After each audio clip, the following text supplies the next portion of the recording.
Cinéaste, romancier, journaliste, essayiste, dramaturge et poète, Jacques Godbout est une figure marquante de la scène culturelle québécoise.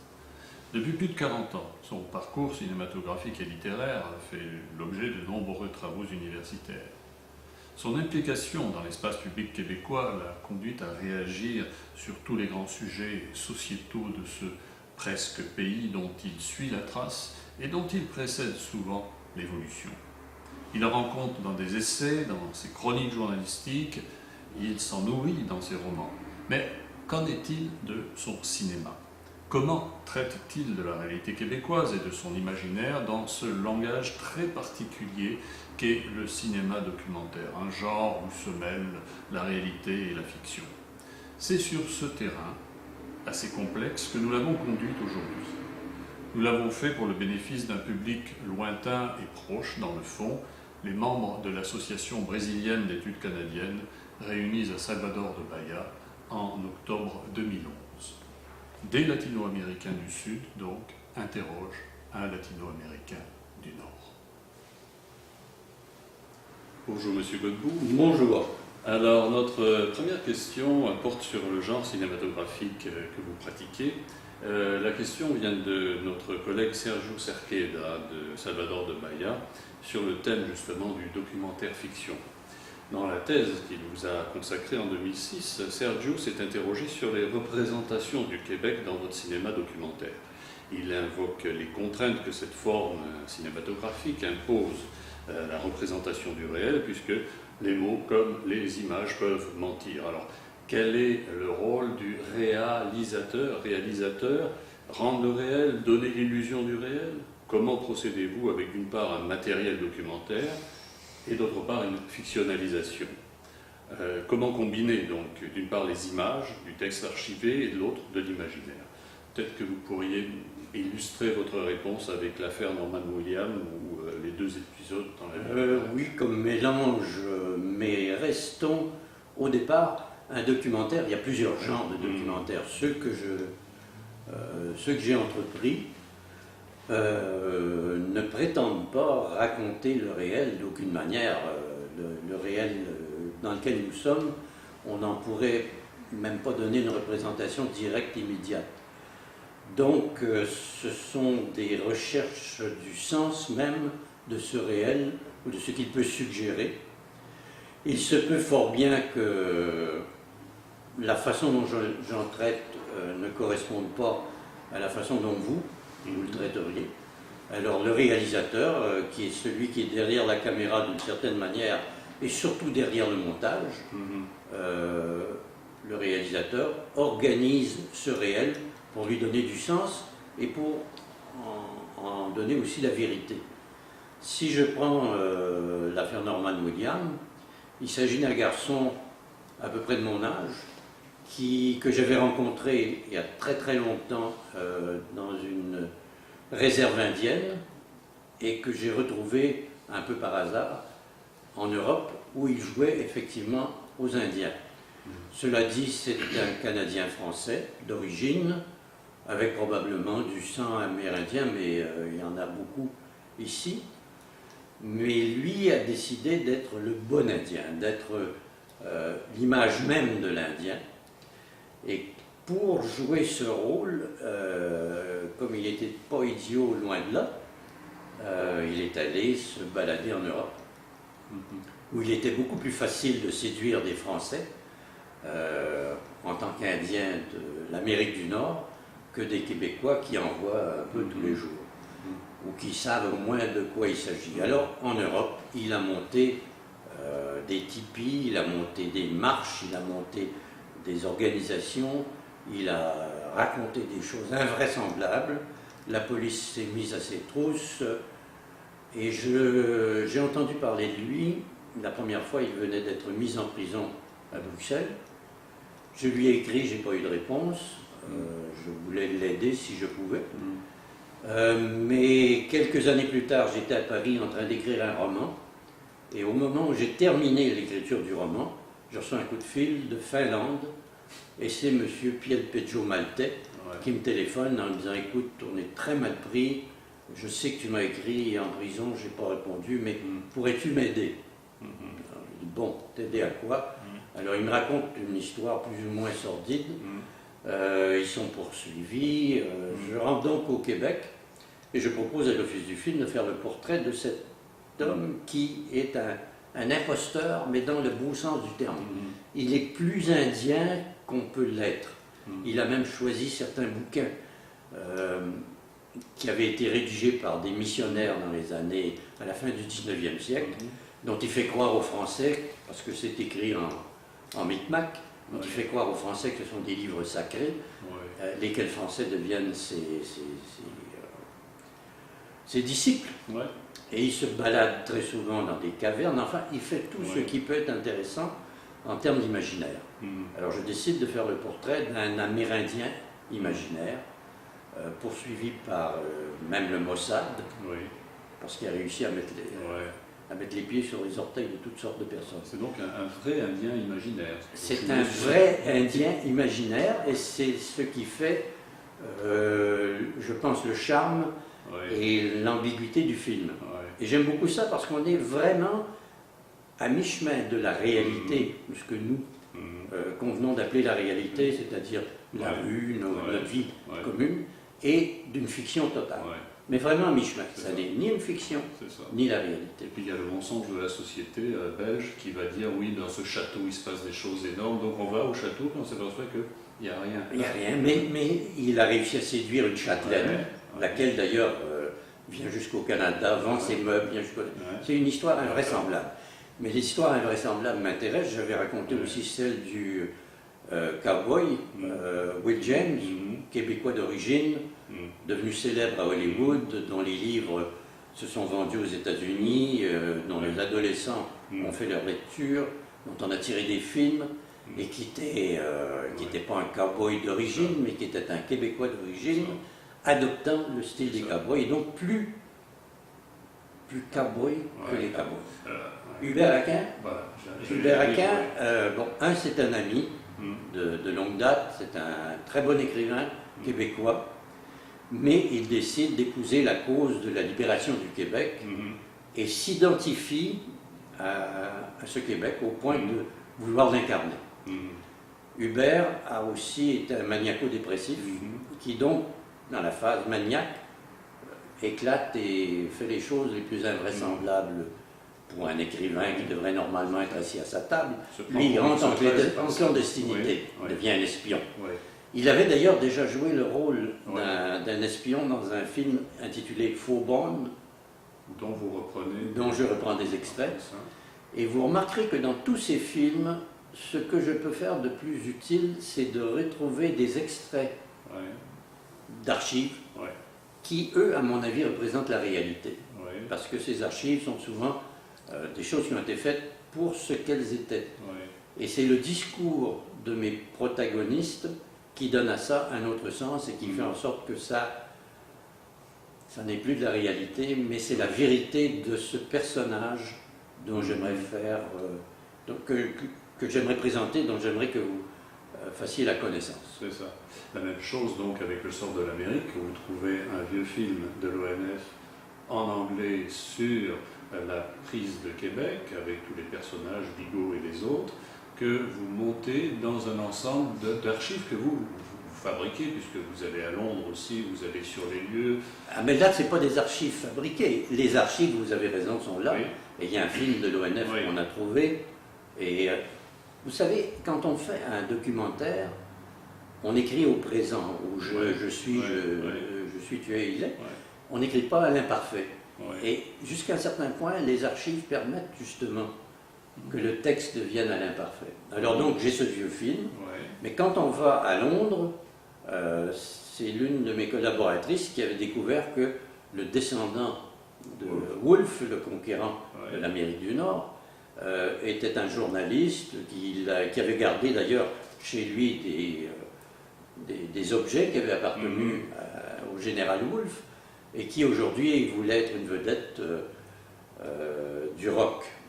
J'ai trouvé ça extraordinaire parce que finalement Wolfe, le conquérant, était aussi un poète. Ouais. On se foutait beaucoup de Ouais, on se fichait de lui très ouais. souvent à l'époque. Ouais. Donc, quelques centaines d'années plus tard, voilà son descendant Ouais. avec lequel il y a un parallèle. Et on découvre que le descendant de Montcalm, du côté de la France, lui, il va jusqu'à se payer un costume d'époque pour ressembler à Montcalm, le général. Ça, en restaurant son petit château. Le château de Montcalm. Même s'il est inconnu dans son bled et que les gens ne savent pas. Une importance. Oui. Ces deux garçons-là vivent leur imaginaire à leur manière. Ça, c'est un bonheur de la découverte, parce qu'au départ, il n'y a pas de scénario qui dit je vais rencontrer, etc. Si, il y a un scénario qui dit nous sommes 3 générations, nous nous retrouvons au départ. Philippe Falardeau, jeune à cette époque-là, aujourd'hui très connu, aujourd'hui cinéaste connu, mais avec, qui vient me voir et qui me dit j'aimerais ça être ton assistant. Ouais. Bien. Il y a René Daniel Dubois, comédien, et moi. Oui. On se rend compte qu'on représente 3 générations, Oui. qu'on nous a raconté une histoire à propos de la défaite des plaines d'Abraham et qu'on voudrait bien en savoir davantage. Bon, alors on fouille, on apprend l'existence de ses descendants et on improvise tout le long à partir donc de cette fiction qui veut que René Daniel Dubois et moi, lui voudrait faire un film de fiction et moi je voudrais faire un documentaire. Et donc on a encore une fois... Un film de fiction pour les États-Unis, lui. Oui, bien sûr. Ça s'adresse à qui alors Mon documentaire s'adresse aux Québécois. C'est ça. Mais la rencontre entre les deux fait que fiction et documentaire se croisent. Il y a des moments extraordinaires, c'est quand la réalité, et c'est là que la question que vous posez est étrange, quand la réalité rejoint la fiction. À un moment donné, comme il s'agit d'histoire, je veux savoir ce qu'on enseigne. Alors je dis aux camarades, écoutez, on va aller au ministère de l'Éducation, on saura bien comment s'enseigne l'histoire. On arrive au ministère de l'Éducation dans l'entrée, ils veulent nous empêcher de monter, ils nous disent écoutez, j'ai rendez-vous. Alors le gardien ne sait pas trop quoi faire, il nous laisse rentrer dans l'ascenseur et je pars avec mon équipe et j'arrête au premier étage et je demande où on enseigne l'histoire. Alors on nous envoie d'un endroit à l'autre, vraiment d'un endroit à l'autre. Jusqu'à cette salle vide. Jusqu'à une salle qui représente la façon dont on enseigne l'histoire, c'est-à-dire rien. Nous ne l'avons pas inventé, c'est là où la réalité a rejoint la fiction. Oui, d'accord. Alors quand on fait ce genre de film improvisé à partir d'un scénario, il y a quand même une histoire au départ. On sait qu'on va raconter ceci, cela, ça nous prend un début, un milieu et une fin, mais dans les interstices se situe le vrai film et c'est au montage qu'on règle tout ça. Alors là, c'est bien beau, l'effet d'improvisation, etc. Il y a aussi une documentation autorisée. Vous convoquez des historiens, certains sont juste dans le... Française, à des militaires. Et quand je l'ai entendu la première fois me raconter, je suis allé le voir chez lui, j'ai entendu raconter ça, je me suis dit voilà, quelqu'un qui a une espèce de vision d'histoire militaire et sans trop de couleur politique. Il dit alors c'est nous, à un moment donné, nous étions très mal partis ce matin-là. Oui. C'est marrant. Très chouette. Très chouette. Non, mes rapports avec les universitaires sont ambigus quand ceux-ci deviennent victimes de la structure universitaire et du langage universitaire. Ce que je souhaite depuis toujours, quand j'étais étudiant, l'université et encore aujourd'hui, c'est que les universitaires se comportent comme des êtres humains et non pas comme des victimes d'une sociologie ou d'une historiographie ou des mathématiques, etc. Alors je mets en doute toute autorité, y compris celle des universitaires, jusqu'à ce qu'ils me prouvent qu'ils ont raison. Clépac m'a prouvé qu'il n'y avait pas de problème. Mais quand je vais voir, comme dans un film que j'ai consacré à un de mes parents, là, qui avait été Premier ministre du Québec, Adélard Godbout, je commence le film dans un colloque d'universitaires où je montre sa photo à différents historiens qui ne savent même pas qui il est, alors que ça fait à peine 50 ans. Donc, oui, je me fiche un peu d'eux, parce qu'ils vivent trop dans leur bulle. Et on sait ce qui arrive aux bulles, à l'université comme en économie. D'études littéraires amicales, et j'appréciais ça chez lui, cette sorte de distance un petit peu critique, mais ça n'est pas indifférent, il était passé lui aussi par l'ONF, si je ne me trompe pas. Qui était passé par la revue Liberté, qui oui. était beaucoup plus importante en termes Oui. d'idéologie, si vous voulez, que l'ONF. À l'ONF, c'était des questions techniques un petit peu à propos de scénarisation, d'éclairage, je ne sais pas quoi, alors qu'à la revue Liberté, il y avait des rencontres avec plein de gens et des discussions qui donnaient à Bello cette espèce de regard un peu souriant. Voilà, c'est ça.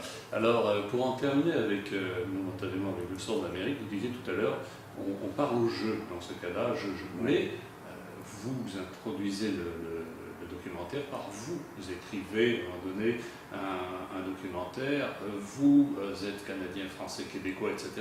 Vous embarquez un petit peu le spectateur dans ce jeu-là. C'est pas une façon aussi de jouer votre distance par rapport. C'est-à-dire, c'est aussi votre affaire, le sort de l'Amérique. Absolument, absolument. Mais ce qui est formidable dans le sort de l'Amérique, enfin formidable, ce qui m'a renversé, c'est que des gens, plusieurs personnes ont cru sérieusement que c'est par hasard que je rencontrais René Daniel Dubois sous la statue de Rome à Londres, dans le parc. Donc ça a été efficace alors, comme on a fait. Parce que... Ce qui prouve que nous sommes tous crédibles. Voilà. Alors, et crédules. Crédules, mais il en faut un peu de crédulité justement pour tomber dans le jeu cinématographique et dans la fiction. Je passerai peut-être à une autre question, cette fois-ci plus sur l'identité québécoise. Elle nous vient d'une collègue de Rio Grande, au Brésil, Nubia Ancio, qui me la soumet ainsi. S'adressant à des Brésiliens, le sociologue anglais Zygmunt Bauman soutient, je cite, « Ce qui survient en Malaisie, qu'on le sache ou non, a un effet terrible sur la vie des jeunes à São Paulo, et vice-versa. C'est la première fois dans l'histoire que le monde apparaît comme un pays unique. Le problème n'est donc pas de construire un État-nation, ni de forger une quelconque communauté locale, mais de construire une communauté d'humanité. » J'aimerais savoir que vous inspire une telle réflexion en ce qui concerne le Québec. Je trouve que c'est une merveilleuse expression de naïveté sociologique. Le pays unique qui est en train de se créer, c'est le centre d'achat, le shopping center. Ce que nous avons tous en commun, maintenant et désormais, ce sont les marchandises. Et c'est vrai qu'il y a une mondialisation, mais il y a une mondialisation des marchandises. Ça ne mondialise pas les individus qui naissent dans un village ou dans une ville, qui ont une culture propre. Et ça n'est pas parce qu'ils portent tous des baskets qu'ils marchent tous de la même manière. Je reste le défenseur de l'identité, non pas une identité qui vous enferme, non pas des racines dans lesquelles vous pouvez trébucher, mais de la défense quand même de l'identité de nos cultures. Et à l'intérieur de ça, ça ne veut pas dire ne pas échanger, mais ça ne veut pas dire surtout que l'on peut disparaître dans un grand tout comme dans un centre d'achat. Je ne suis pas du tout d'accord. Je crois que la classe sociale à laquelle vous appartenez, la langue que vous parlez, les livres que vous avez lus, les chansons que vous avez, les chansonnettes que vous aviez, les comptines quand vous étiez jeune, tout ça vous marque profondément.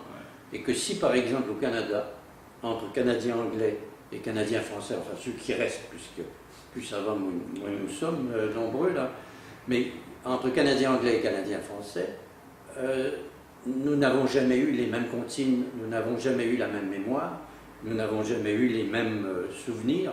Comment voulez-vous qu'on s'entende? Bon, dans un couple, ça peut être enrichissant. Dans des rapports de société, des rapports politiques, ça peut être sérieusement embêtant.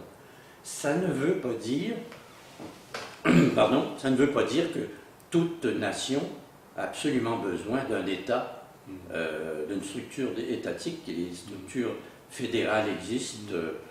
Il y a celle au Canada, il y en a d'autres ailleurs.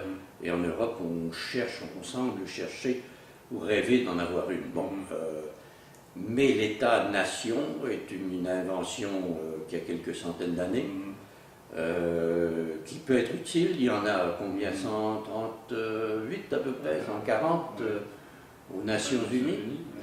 La Palestine. Je ne vois pas que ça va disparaître Oui. demain matin. Oui. Est-ce que c'est absolument nécessaire pour le Québec d'avoir son État? Je pense que nous sommes dans un pays de liberté extraordinaire, avec un avantage certain de pouvoir circuler à travers l'Amérique. Je ne m'imagine pas que nous pourrions avoir plus de liberté si nous avions nécessairement un État uni. Peut-être que oui, mais il y a des jours où j'ai un doute. D'accord. Alors, ce qui nous conduit à la question suivante, qui porte justement sur la réception de vos prises de position. J'aimerais vous demander de lire cet extrait de l'idée de pays que vous avez publié en 98, et je vous poserai une question par la suite, si vous voulez bien. L'extrait. Oui, l'extrait. Je ne crois pas avoir perdu mon temps à écrire et à raconter un cheminement partagé par des milliers de francophones nés au Québec, dans le pays hier incertain. Je crois même avoir vécu, ce faisant, l'une des plus belles expériences de ma vie, car par les mots, par les images, je me suis approprié un lieu, j'ai éliminé la honte et j'ai compris que personne au monde ne pouvait m'enlever, me retirer, gommer ou faire oublier cette identité. Oui, merci. Alors justement, toute votre œuvre romanesque, aussi bien que cinématographique, vos interventions citoyennes, etc., témoignent de ce cheminement partagé avec le Québec et les Québécois. Vous avez notamment fondé en 68 le mouvement Souveraineté Association, qui va devenir... Enfin, j'ai participé à la fondation. N'exagérons rien. Non, d'accord. Alors, je note votre modestie. Et puis, par la suite, votre regard sur le Québec et les Québécois, malgré cela, n'est nullement complaisant ni nombriliste. Vous dénoncez aussi bien les contradictions de l'imaginaire québécois, on en a parlé pour le sort de l'Amérique, tout comme sa mémoire sélective. Il faudrait parler aussi du mouton noir, par exemple. Alors, comment ce regard lucide sur le Québec est-il reçu par le milieu fédéraliste, comme par les séparatistes, et comment réagissez-vous à cette perception-là? D'abord, il faudrait leur demander. Je ne sais pas moi, comment ils me reçoivent. Sinon, que de temps à autre, il y a des articles qui m'approuvent, et puis d'autres qui me désapprouvent, qui m'attaquent ou qui me réduisent à ma plus simple expression, parce que je ne suis pas assez nationaliste d'un côté, ou pas assez fédéraliste de l'autre. Mon Dieu, moi je cherche une certaine vérité, honnêtement, en me méfiant de mes contemporains, tout en leur faisant confiance parfois. Je pense que je ne suis certainement pas la persona grata dans les milieux extrêmes. Mais j'ai toujours refusé d'être dans les milieux extrêmes parce que je ne crois pas, hélas peut-être, aux révolutions, qui consistent habituellement à remplacer un gouvernement faible par un gouvernement fort. Et le gouvernement fort décide d'avoir votre bien, et finalement s'en empare. Donc j'aime mieux les réformes, je suis un réformiste, c'est même le titre d'un de mes ouvrages. Et être un réformiste, c'est parfois faire des concessions, c'est parfois faire des compromis. Et pour les révolutionnaires, le compromis mérite d'être passé au plateau d'exécution, alors que pour moi, toute la vie, du matin au soir, n'est qu'un compromis. Me lever est déjà un compromis. Très bien. Il y a quand même un sujet sur lequel vous me semblez plus ferme dans vos convictions, c'est celui de la laïcité. J'aimerais terminer sur les questions concernant la laïcité. Vous avez cofondé ou participé à la fondation du mouvement laïque de langue française. Oui, je l'ai même présidé. Voilà, en 60. Aujourd'hui, le mouvement laïque québécois s'implique dans le grand débat sur les accommodements raisonnables promus par la commission Bouchard-Taylor. Celle-ci prônait une laïcité ouverte, qui serait plus tolérante aux communautés religieuses qui exhibent, elles, leurs convictions dans l'espace public et même dans l'administration publique. Alors ce point de vue ouvert a été défendu en février 2010 par un manifeste pour un Québec pluraliste. Oui. Un point de vue plus strict sur la laïcité a suivi de peu, formulé par la Déclaration pour un Québec laïque et pluraliste en mars 2010. Vous avez signé cette dernière déclaration avec les membres de son noyau Fondat de Liberté pour lui assurer une portée quasi constitutionnelle. Dès 2007, déjà, vous aviez dénoncé dans l'actualité la laïcité ouverte que vous appeliez la laïcité tranquille, en brocardant, je cite, notre tradition de suprême naïveté. Alors, à l'heure où le complexe de laïcité n'apparaît toujours pas, ni dans la Constitution canadienne, ni dans la Charte des droits et libertés, comment les choses évolueront-elles selon vous et quel bilan tirez-vous des tergiversations du gouvernement québécois? Grave question. Vous voulez que je joue les prophètes aussi? Vous savez que dans le préambule de la Constitution canadienne, Dieu est invoqué comme premier principe. Dans ma constitution personnelle, Dieu n'existe pas, alors j'ai un problème. J'en ai un autre au Québec où l'on croit que malgré tout, le multiculturalisme à l'anglaise, si ça portait une autre étiquette, pourrait très bien fonctionner.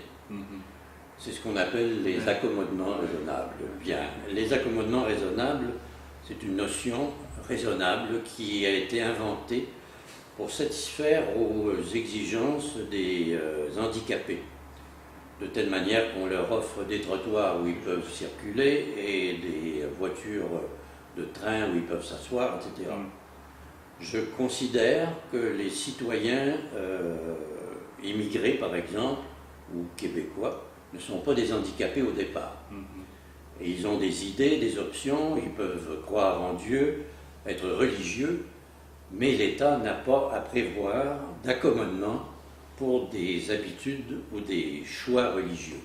Si ces messieurs, dames veulent se soumettre à des façons de faire, hein, que leur recommande leur curé, peu importe qui ils sont, c'est leur problème, c'est pas le mien. Mais c'est pas celui de l'État.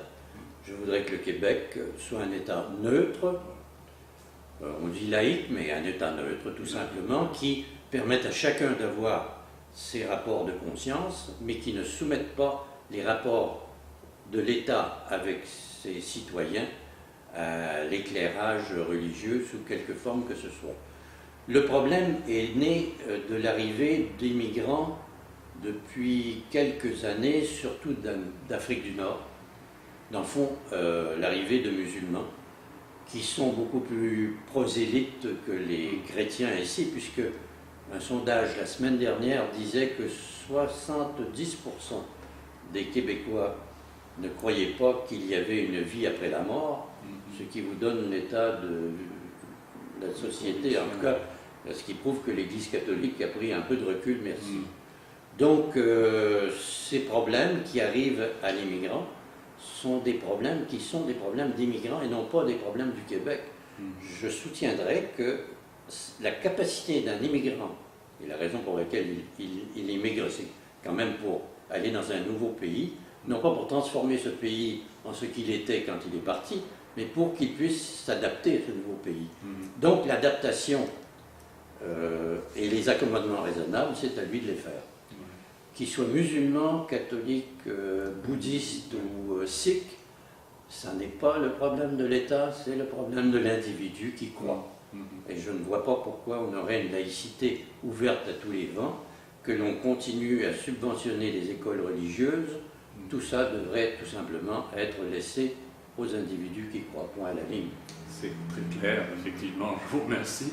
Une dernière question peut-être. Est-ce que ce sujet ne vous a pas tenté, ne vous tenterait pas à l'avenir, un documentaire fiction sur les post-accommodements raisonnables? C'est juteux comme sujet, là, parce qu'on a eu des cas pendables parfois, des argumentaires viciés, et ça me paraît... Vous avez absolument raison, c'est un sujet en or. Le problème, c'est que l'Office national du film n'existe plus. Qu'est-ce que...